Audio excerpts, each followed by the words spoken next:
کیا آپ کو معلوم ہے کہ مسلمان آج اتنے بزدل کیوں ہیں اور وہ کس طرح واپس اپنی طاقت میں آ سکتے ہیں؟ خدا نے انسان کی رہنمائی کے لیے وقتاً فوقتاً ان کے پاس اپنے پیغمبر بھیجے اور ان کے اوپر سچائی کے ساتھ کتابیں نازل کی تاکہ لوگوں کو معلوم ہو کہ خدا اپنے بندوں سے کیا چاہتا ہے۔ اور ہر پیغمبر نے جب وہ اپنی امت کے پاس آیا تو اسے خدا کا یہی حکم سنایا کہ خدا کی فرمانبرداری کی جائے اپنے پورے دل اور جان سے۔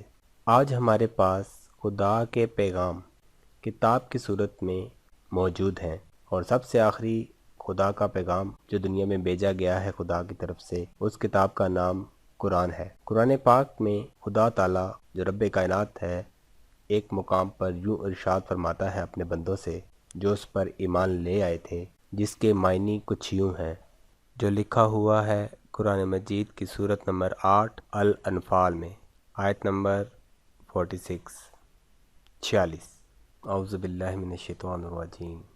اور خدا اور اس کے رسول کے حکم پر چلو اور آپس میں جھگڑا نہ کرنا کہ تم بزدل ہو جاؤ گے اور تمہارا اقبال جاتا رہے گا، اور صبر سے کام لو کہ خدا صبر کرنے والوں کا مددگار ہے۔ صدق اللہ العظیم۔ اور آپ دیکھتے ہیں جو نام قرآن مجید کے معنی میں گزرا ہے اس کا کیا مطلب ہے، تو اس کے معنی ہیں ترقی، خوش نصیبی، اقرار، طلاع، قسمت، مقصد، اعتراف۔ ترقی اور خوش نصیبی، اس مقام پر ترقی اور خوش نصیبی مقصد ہے۔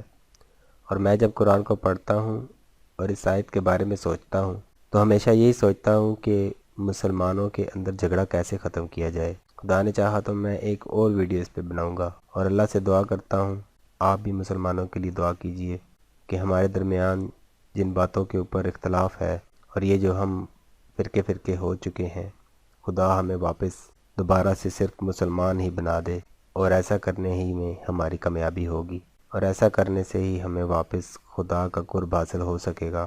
ہمیں خدا سے دنیا اور آخرت کی دعا کرنی چاہیے کہ ہمیں دنیا میں بھی اپنی نعمت عطا فرما اور آخرت میں بھی۔ السلام علیکم۔